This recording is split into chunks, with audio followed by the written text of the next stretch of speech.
श्री कृष्ण गोविंद हरे मुरारे, हे नाथ नारायण वासुदेवा। श्री कृष्ण गोविंद हरे मुरारे, हे नाथ नारायण वासुदेवा।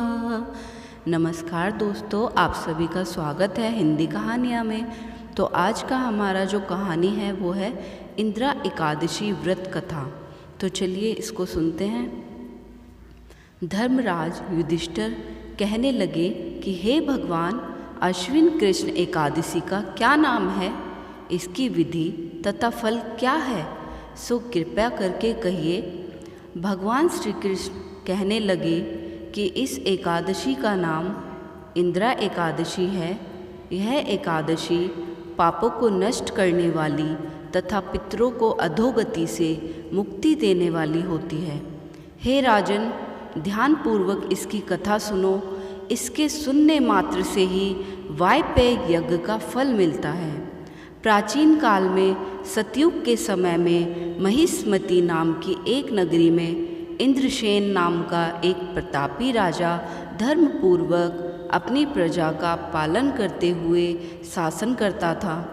वह राजा पुत्र, पौत्र और धन आदि से संपन्न और विष्णु का परम भक्त था। एक दिन जब राजा सुखपूर्वक अपनी सभा में बैठा था तो आकाश मार्ग से महर्षि नारद उतरकर उसकी सभा में आए। राजा उन्हें देखते ही हाथ जोड़कर खड़ा हो गया और विधि पूर्वक आसन व अर्घ्य दिया। सुख से बैठकर मुनि ने राजा से पूछा कि हे राजन, आपके सातों अंग कुशल पूर्वक तो हैं, तुम्हारी बुद्धि धर्म में और तुम्हारा मन विष्णु भक्ति में तो रहता है। देवर्षि नारद की ऐसी बातें सुनकर राजा ने कहा, हे महर्षि, आपकी कृपा से मेरे राज्य में सब कुशल है तथा मेरे यहाँ यज्ञ कर्मादि सकृत हो रहे हैं। आप कृपया करके अपने आगमन का कारण कहिए। तब ऋषि कहने लगे कि हे राजन, आप आश्चर्य देने वाले मेरे वचनों को सुनो। मैं एक समय ब्रह्मलोक से यमलोक को गया। वहाँ श्रद्धापूर्वक यमराज से पूजित होकर मैंने धर्मशील और सत्यवान धर्मराज की प्रशंसा की। उसी यमराज की सभा में महान ज्ञानी को, धर्मात्मा तुम्हारे पिता को एकादशी का व्रत भंग होने के कारण देखा।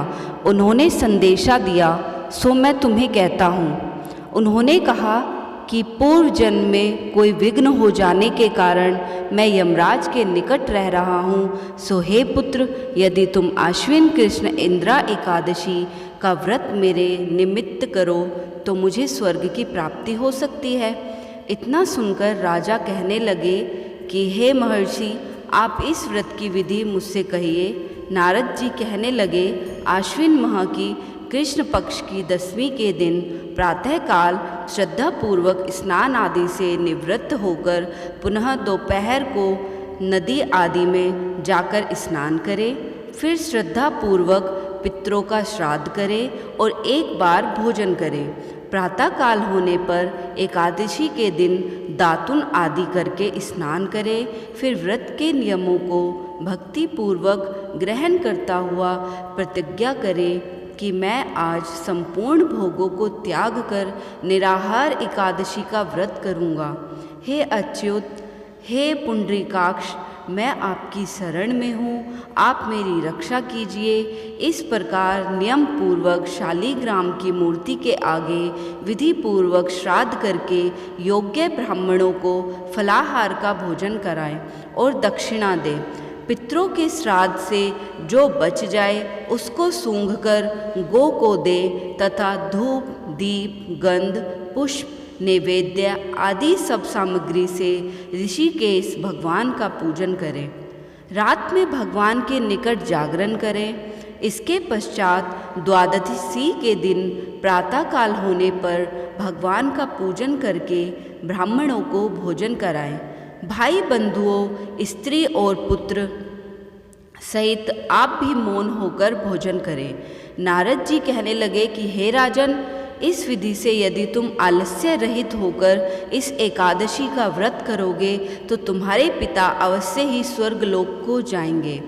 इतना कहकर नारद जी अंतर्ध्यान हो गए। नारद जी के कथा अनुसार राजा द्वारा अपने बांधवों तथा दासों सहित व्रत करने से आकाश से पुष्प वर्षा हुई और उस राजा का पिता गरुड़ पर चढ़कर विष्णु लोक को गया। राजा इंद्रसेन भी एकादशी के व्रत के प्रभाव से निष्कंटक राज्य करके अंत में अपने पुत्र को सिंहासन पर बिठाकर स्वर्गलोक को गया। हे युधिष्ठिर, यह इंदिरा एकादशी के व्रत का महात्म्य मैंने तुमसे कहा। इसके पढ़ने और सुनने से मनुष्य सब पापों से छूट जाते हैं और सब प्रकार के भोगों को भोगकर वैकुंठ को प्राप्त होते हैं। सभी को अगर मेरी ये कथा अच्छी लगी हो तो वीडियो को लाइक करें, चैनल को सब्सक्राइब करें। धन्यवाद।